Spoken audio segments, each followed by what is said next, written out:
नमस्कार दोस्तों, आप सभी का स्वागत है फिल्मी स्टोरी वन चैनल पर। बॉलीवुड की वो गायिका जिन्होंने लता मंगेशकर जैसी आवाज होने का बड़ा नुकसान हुआ और उन्हें बॉलीवुड से दरकिनार कर दिया गया। आज हम 80 के दशक के अंतिम वर्षों में से किसी एक साल की बात है। टीवी पर दूरदर्शन का लोकप्रिय शो छाया गीत प्रसारित हो रहा था। गाना आता है नाना करते प्यार है तुम्ही से कर बैठे। शो की प्रथा के अनुसार होस्ट गायकों का नाम बताते हैं, मोहम्मद रफ़ी और लता मंगेशकर। प्रसारण खत्म होता है और कुछ समय बाद प्रसार भारती के दफ्तर का फोन बजता है। फोन करने वाली हैं 20 वर्षीय चारुल कल्याणपुर। चारुल उन्हें बताती हैं कि ये गीत लता जी ने नहीं बल्कि उनकी मां सुमन कल्याणपुर ने गाया है, लेकिन कोई उनकी बात का यकीन नहीं करता। कोई करता भी कैसे जब खुद कई बार लता मंगेशकर जी के गायक और उनके करीबी मिलने वाले भी उनकी और सुमन जी की आवाज़ के बीच धोखा खा जाते थे। आजकल तेरे मेरे प्यार के चर्चे हर जुबान पर, सबको मालूम है और सबको खबर हो गई। प्यार के चर्चे तो हर जुबान पर चढ़े, ये गीत भी सबकी जुबान पर चढ़ा, लेकिन इस गीत और ऐसे कई गीतों में अपनी आवाज़ देने वाली गायिका के बारे में न किसी को ठीक से मालूम हुआ और न ही किसी को अच्छे से खबर हुई। कुछ संगीत प्रेमियों को खबर हुई भी तो वो आवाज़ की मधुरता से चकमा खा गए। दरअसल इस गीत को गाया तो है मोहम्मद रफ़ी और सुमन कल्याणपुर ने, लेकिन आज भी अगर सिर्फ ऑडियो सुनकर सिंगर पहचानने को बोला जाए तो आधे से ज़्यादा लोग आवाज़ सुन मोहम्मद रफ़ी के साथ लता मंगेशकर का नाम लेंगे। कसूरवार उनको भी नहीं ठहराया जा सकता, क्योंकि सुमन कल्याणपुर जी और लता मंगेशकर जी की आवाज़ की मधुरता और बारीकियां लगभग एक जैसी ही हैं। फिल्म इंडस्ट्री में लता ताई ने सुमन जी से पहले कदम रखा और अपने कोयल कंठ से लोकप्रियता के लिए ऐसे शिखर पर पहुंच गई जहां उनकी आवाज़ से अपरिचित शख्स ढूंढना नामुमकिन सा हो गया। जिस कारण कुछ सालों बाद जब सुमन कल्याणपुर जी की एंट्री में जी इंडस्ट्री में आई और उनके गानों रेडियो पर बजे तो ज़्यादातर लोग सुमन जी की आवाज़ को लता मंगेशकर जी की आवाज़ समझने लगे। आज हम आपको सुमन कल्याणपुर जी की जीवनी के बारे में कुछ अनसुनी बातें बताने जा रहा हूं। 28 जनवरी 1937 को ढाका में उस वक्त भारत का हिस्सा था। सेंट्रल बैंक ऑफ इंडिया के बड़े बाबू शंकर राव हेमाडी के यहाँ उनकी पहली संतान ने जन्म लिया। शंकर बाबू और उनकी पत्नी सीता ने अपनी सुपुत्री का नाम सुमन रखा। सुमन के अलावा शंकर बाबू के यहाँ 5 संतानें और हुई। उनकी पढ़ाई लिखाई बेहतर ढंग से हो पाए, इसलिए शंकर बाबू परिवार के साथ 1943 में मुंबई आ पहुँचे। सुमन का रुझान बचपन से ही पेंटिंग और म्यूजिक की तरफ था, जिसके चलते स्कूल के बाद ग्रेजुएशन भी आर्ट्स में की। वो पेंटर बनना चाहते थे, लेकिन सुमन जी की आवाज़ की परख उनके पड़ोसी और पिता के दोस्त पंडित केशव राव भोले को हो गई थे। उन्होंने सुमन के पिता से सुमन को संगीत सिखाने की बात कही।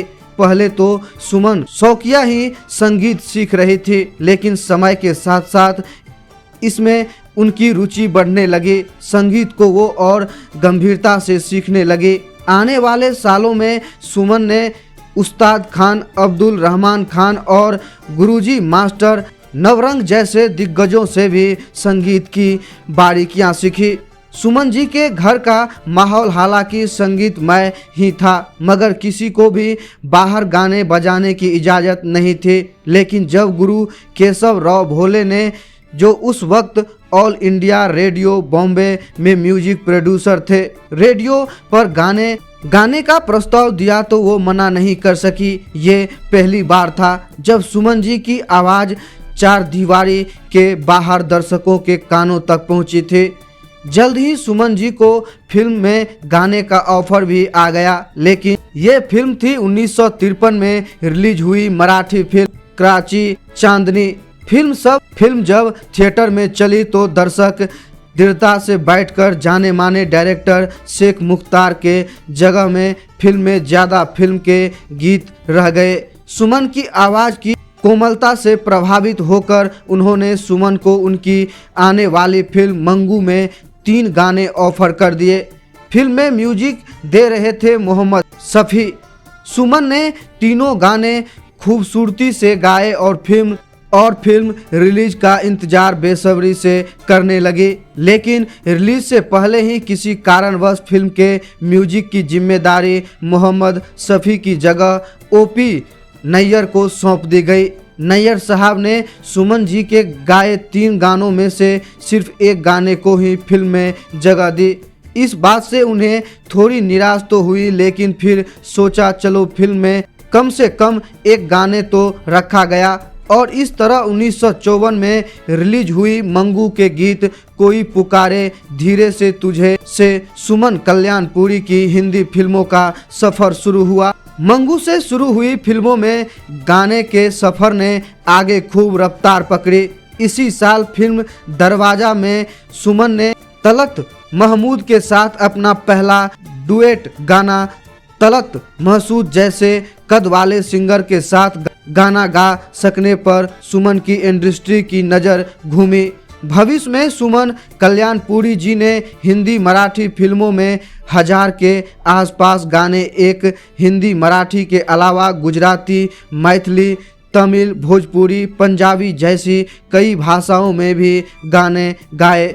उनमें उनके गाए नाना करते प्यार तुम्ही से कर बैठे, दिल में फिर याद किया, चांद तकता है इधर जैसे ढेरों सदाबहार गीत आज भी खूब सुने जाते हैं। 1950 और 1960 का दशक हिंदी म्यूजिक इंडस्ट्री में गोल्डन एरा माना जाता है। आखिर माना भी क्यों न जाए, मानो कुदरत ने अपने सारे रत्न एक साथ हिंदी फिल्म इंडस्ट्री को इसी दौर में सौंप दिए थे।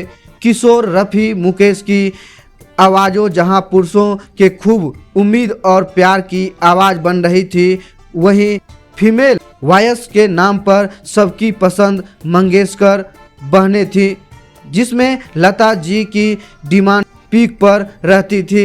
डिमांड ऐसी कि उस दौर में भी लता जी एक गाना गाने के 100 रुपये लेती थी। बिजी शेड्यूल और महंगी फीस के चलते लता जी तक सिर्फ कुछ ही बेहद बड़े प्रोड्यूसर पहुंच पाते थे। ज़्यादातर प्रोड्यूसर को उनकी डेट्स नहीं मिल पाती थी और कुछ उनकी महंगी फीस की वजह से उनके पास जाते ही नहीं थे। ऐसे दौर में हूबहू लता मंगेशकर की आवाज़ वाली सिंगर मिलना इतना इन प्रोड्यूसर के लिए खजाना मिलने से कम नहीं था। परिणाम स्वरूप सुमन कल्याणपुर जी के पास फिल्मों का तांता लग गया। एक तरीके से इंडस्ट्री को दूसरी लता मिल गई थी।